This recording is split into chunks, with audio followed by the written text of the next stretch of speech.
Nous sommes le jeudi 5 septembre, il est tout juste 7h30. Nous sommes en direct et vous êtes bien en notre compagnie.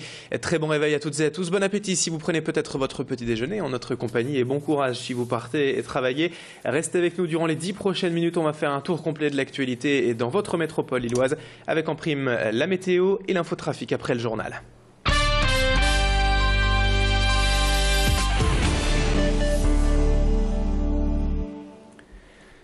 Et on démarre tout d'abord ce journal avec le procès du vice-versa qui avait lieu hier au tribunal correctionnel de Lille. Et souvenez-vous, au printemps dernier, au mois d'avril, précisément en plein débat national sur le mariage pour tous, 3 jeunes lillois apparentés à des mouvements en skinhead et d'extrême droite avaient agressé les 2 patrons et des clients de ce bar gay du Vieux-Lille. L'affaire avait alors eu un retentissement national et hier, durant près de 5 heures d'audience devant le tribunal correctionnel, ces 3 jeunes ont nié la quasi-totalité des faits, mais cela n'a pas empêché le procureur de la République de demander une peine d'1 an de prison dont 6 mois ferme. L'audience a été remise au délibéré, le jugement au délibéré au 27 novembre et on écoute l'avocat des parties civiles hier à la sortie du tribunal au micro d'Adélaïde Bollard. La stratégie de défense qui a été adoptée par les prévenus a été et est toujours difficile à accepter nécessairement par mes clients puisqu'on aurait bien évidemment préféré obtenir des excuses, une reconnaissance des faits commis et au lieu de ça, les prévenus ont essayé de botter en quelque sorte en touche et de noyer le poisson en essayant de présenter mes clients comme à l'origine de ce qu'ils présentent comme une bagarre. En réalité, le dossier vient nous démontrer le contraire, mais on va attendre la décision de justice pour savoir exactement ce qui sera prononcé. On fait confiance à la justice. L'actualité internationale, on en parle également sur Grand Lille TV avec au programme la Syrie, bien évidemment, et une centaine de personnes rassemblées hier soir place de la République à Lille pour dire non à l'intervention de l'armée française sur place. C'est le Parti communiste et la LCR, Ligue communiste révolutionnaire, qui avaient appelé à manifester en dénonçant notamment cette guerre illégale, selon eux, l'impérialisme français et le mauvais rôle que jouerait la France dans ce conflit. Des Syriens étaient notamment présents pour dire également leur opposition à cette guerre. Hassan Wassous, par exemple, enseignant-chercheur à l'Université de Lille, syrien, arrivé en France il y a 12 ans. Il a encore de nombreux contacts sur place, de la famille et des amis, mais se dit opposé à cette intervention. Tanguy Lécluse l'a rencontré hier. Je vous propose d'écouter ses explications. La solution, c'est jamais militaire, ça c'est clair. Il faut arrêter tout type d'agression, d'ailleurs militaire comme médiatique. Il faut arrêter tout type d'ingérence étrangère sur la Syrie.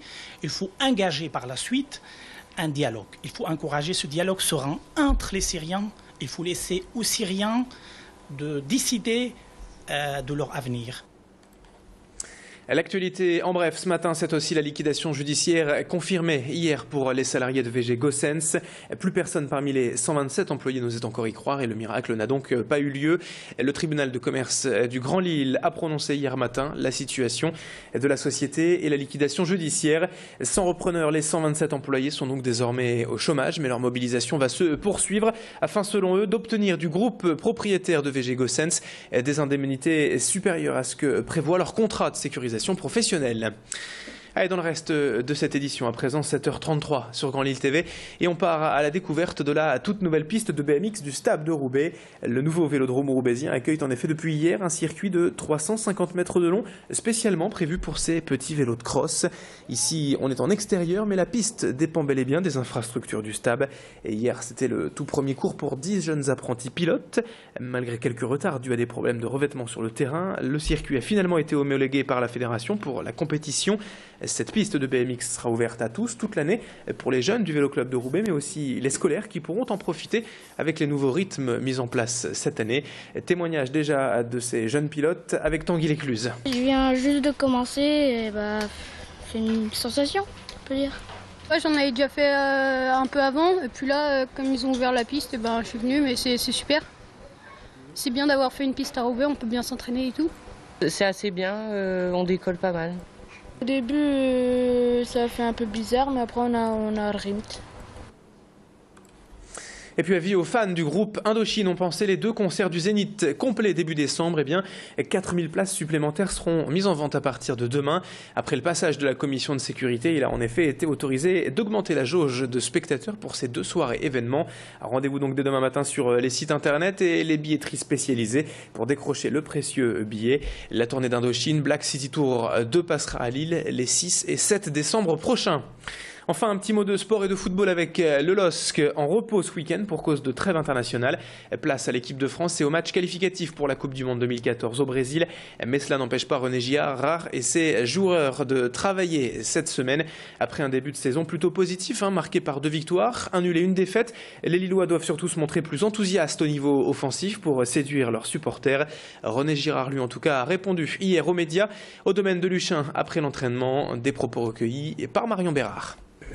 J'allais dire, c'est le problème des riches. Quand on a beaucoup de joueurs sélectionnés, automatiquement on se trouve diminué au niveau des entraînements. On a quand même 10 garçons qui sont partis en sélection. Ça fait quasiment la moitié de l'effectif, avec Rio, Marvin qui font une rééducation et Nolan qui font une rééducation en parallèle. Ça fait qu'on se retrouve à 8 ou 9. J'ai pris des jeunes joueurs que j'avais envie de voir au niveau de la CFA. Allez, c'est la fin de ce journal. Dans un instant, à suivre la météo et l'infotrafic sur Grand Lille TV. 7h36, très bon réveil, très bonne matinée à toutes et à tous.